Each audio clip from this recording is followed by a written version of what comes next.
Hi friends, welcome to Nanchi's kitchen. ఈరోజు మనం ఎంతో టేస్టీగా క్రిస్పీగా ఉండే రవ్వ దోశ ఎలా తయారు చేయాలో తెలుసుకుందామా. మనకి ఇంట్లో బ్రేక్ఫాస్ట్ కోసం ఇడ్లీ పిండి కానీ దోశల పిండి కానీ రెడీగా లేనప్పుడు చక్కగా అప్పటికప్పుడు ఇన్స్టెంట్గా చేసుకొని తినేసే బ్రేక్ఫాస్ట్ అనమాట ఇది పిల్లలైనా సరే పెద్దవాళ్ళైనా సరే ఎవరైనా సరే ఇష్టపడతారు. ఇప్పుడు ఈ రవ్వ దోశలకి బ్యాటర్ ఎలా తయారు చేయాలో తెలుసుకుందామా. ముందుగా ఒక పెద్ద బౌల్ తీసుకొని దాంట్లో 1 కప్పు బొంబాయి రవ్వ తీసుకోవాలండి. తర్వాత ఏ కప్పుతో అయితే బొంబాయి రవ్వ తీసుకున్నామో దాంతోనే 3/4 కప్పు బియ్య పిండి కూడా వేసేసుకోవాలి.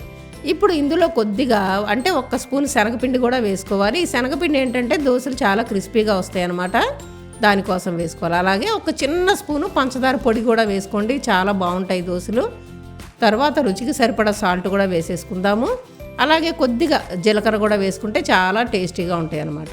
ఇప్పుడు ఇందులో సన్నగా కట్ చేసి పెట్టుకున్న అల్లం పచ్చిమిర్చి ముక్కలను కూడా వేసేసుకుందాము. అలాగే 1-2 స్పూన్లు సన్నగా కట్ చేసిన ఆనియన్ కూడా వేసేసుకోవాలన్నమాట. ఇవన్నీ వేసేసిన తర్వాత చక్కగా ఈ ఇంగ్రీడియంట్స్ అన్ని బాగా మిక్స్ చేసేసుకోవాలి. ఎందుకంటే అప్పుడే వాటర్ పోసామనుకోండి ఇవన్నీ మిక్స్ అవ్వనమాట. ఇప్పుడు మనం దీంట్లో వాటర్ పోసుకోవాలి. ఈ వాటర్ మనం కొద్దిగా ఈ పిండిని మిక్స్ చేసుకుంటూ వాటర్ పోసుకోవాలండి. దాదాపు దీంట్లో 1 లీటర్ వరకు వాటర్ పడుతుంది అనమాట. ఇప్పుడు ఈ పిండి ఎలా మనం మిక్స్ చేసుకోవాలంటే ఇదిగోండి, ఇలా చిక్కటి మజ్జిగ అయితే ఎలా అయితే ఉంటాయో అలా చేసుకుంటే మాత్రమే దోశలు చాలా బాగా వస్తాయి అన్నమాట.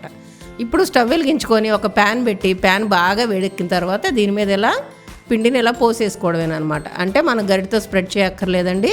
ఇలా పిండి ఇలా పోసేసుకొని పైన నుంచి 1 స్పూన్ ఆయిల్ వేసుకొని మీడియం ఫ్లేమ్లో పెట్టుకొని బాగా రెడ్ కలర్ వచ్చేంత వరకు కూడా మనం దోశను కాల్చుకోవాలన్నమాట. మీరు దోశలు వేసిన ప్రతిసారి ఏం చేయాలంటే పిండిని బాగా తిప్పుకోండి, లేదంటే రవ్వంతా అడుక్కి వెళ్ళిపోతుంది. ప్రతిసారి దోశ వేసేటప్పుడు గరిటతో పిండిని ఇలా పూర్తిగా బాగా తిప్పేసి ఇలా పై నుంచి పిండి పోసేయడమేనమాట.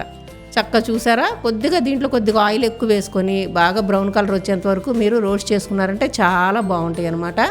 ఈ రవ్వ దోశలోకి మీరు కొద్దిగా కారపొడితో పల్లీల చట్నీతో తిన్నారంటే చాలా టేస్టీగా ఉంటాయి అన్నమాట. అంతే, ఎంతో టేస్టీగా ఉండే రవ్వ దోశ రెడీ. మీరు కూడా టేస్ట్ చేసి ఎంజాయ్ చేయండి.